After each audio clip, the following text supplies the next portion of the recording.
ہم والد ہیں، اگر ہم بھائی ہیں کسی کے، تو ہمارے گھر میں، ہمارے معاشرے میں، ہمارے خاندان میں اس چیز کا دنگا چل رہا ہے۔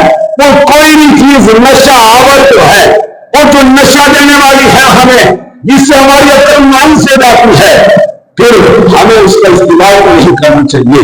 حضرات صحابہ کرام سے انبیاء کے بعد، اہل بیت اطہار سے انبیاء کے بعد کوئی افضل نہیں ہے۔ یعنی انبیاء کے بعد افضل ترین گرانے یہ تھے، یا تو سرکار کے اہل بیت تھے، یا بھی جن صحابہ کرام تھے۔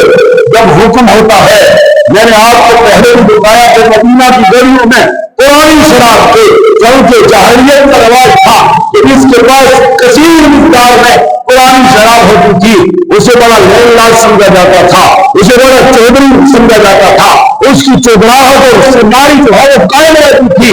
جب حضور نے فرما دیا کہ اللہ نے یہ حکم قطعی نازل کر دیا ہے، آج کے بعد کوئی شراب نہیں پیے گا، تو پھر مدینے کی گلیوں میں شراب پانی کی طرح بہائی گئی تھی۔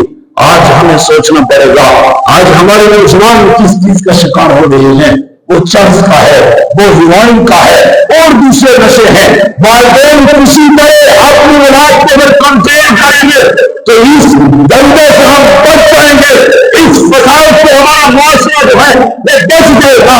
آج ہم عشاء کے بعد رات کے بعد بازار میں نہیں چلتے، ہمیں ڈر ہوتا ہے کہ جیسے آپ یہاں پر حملہ کر دے، کوئی ایسا جہاز جسے ہم نے جہاز کا نام دیا ہوا ہے کہ ہماری جیب پہ حملہ نہ کر دے، ہماری عزت کے پار نہ کر دے۔ آج سوچنا پڑے گا، ہم اولاد کو کتنی محنت سے کما کے دیتے ہیں، وہ اولاد اگر چرس میں لگ جاتی ہے تو یہ جہنم کا ایندھن ہے، اور اس کی سزا جہنم ہے۔ جہنم کے علاوہ کوئی ٹھکانا نہیں ہوگا۔ اس والد کو اس بھائی سے پوچھا جائے گا کہ جس کا بیٹا جو ہے وہ اس شراب پہ، وہ اس نشہ آور معاملے میں پھنسا رہا، اس سے قیامت کے روز پوچھا جائے گا کہ تو والد تھا، اپنے بیٹے کو سمجھایا کہ نہیں، اپنے بیٹے کو اس برے دنگے سے نکلوایا کہ نہیں، اس کو دین کا سکون کیوں نہیں سکھایا، دین کی تعلیم کیوں نہیں سکھائی۔ آج اسی وجہ سے ہمارے معاشرے میں ایک ذہنی تناؤ ہے، ہمارے معاشرے کے اندر منافرت ہے، ہمارے معاشرے سے جو سلام کے ذریعے محبت ہوتی تھی وہ ساری ختم ہو گئی ہے۔ اس کی وجہ کیا ہے کہ ہم یہ سمجھتے ہیں کہ اس سے ہمارے دام جو ہے وہ زیادہ ہمیں نصیب ہوئے، دام وہی ملیں گے جو اللہ نے ہمارے مقدر میں لکھے ہیں۔ اگر حرام کاری سے ہم یہ کام کریں گے تو ہمارا ایمان جو ہے وہ ختم ہو جائے گا۔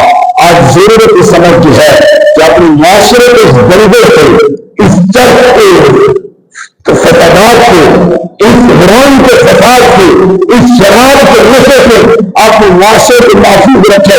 زندگی سے قیام ہوگا جب ہم منشیات سے انکار کریں گے۔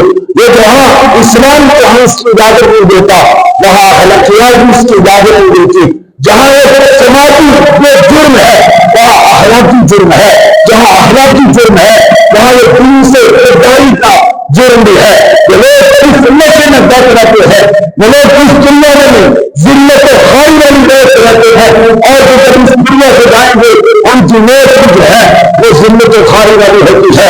اللہ رب العزت کی جناب سے دعا کرنی چاہیے کہ جو اللہ نے ہمیں بتا دیا، فرما دیا، ریح السم من عمل الشیطان، یہ شراب جو ہے، یہ نشہ جو ہے، یہ شیطانی افعال میں سے ہے، اس سے بچنا ہے۔ یہ کلیدگی ہے، یہ جو ہے وہ دوسرے افعال میں شیطانی افعال ہے۔ قرآن کہتا ہے سے بچو، یہاں اللہ نے ہمیں بچنے کا حکم دیا ہے، اس سے اجتناب کرنے کا حکم دیا ہے۔ ساتھ میں خوشخبری سنا دی، جب تم بچو گے لعلکم تفلحون، شاید تم فلاح پا جاؤ۔ اللہ رب العزت کی بارگاہ سے دعا ہے اللہ تعالیٰ ہم منشیات کی روک تھام کرنے کی ہر بندے کو توفیق نصیب فرمائے۔ بڑی بڑی ایجنسیاں اور بڑی بڑی تحریکیں اس کی روک تھام کے لیے کوشش کرتی ہیں، کوشش کرنی چاہیے، لیکن جو اسلام کا سکھاتا ہے وہ اسلام کا طریقہ یہی ہے، اس کو چھوڑ کے اللہ کا ذکر کرو۔ اللہ کے ذکر سے تمہارا جو قلبی سکون اس نشے کی وجہ سے، اس نشے کے بندے کی وجہ سے چھن چکا تھا، جب تم اللہ کے ذکر کی طرف آؤ گے تو پھر نشہ ختم ہو جائے گا اور تم اسلام کے چاہنے والے اور اسلام کو اپنانے والے بن جاؤ گے۔ وما توفیقی الا باللہ۔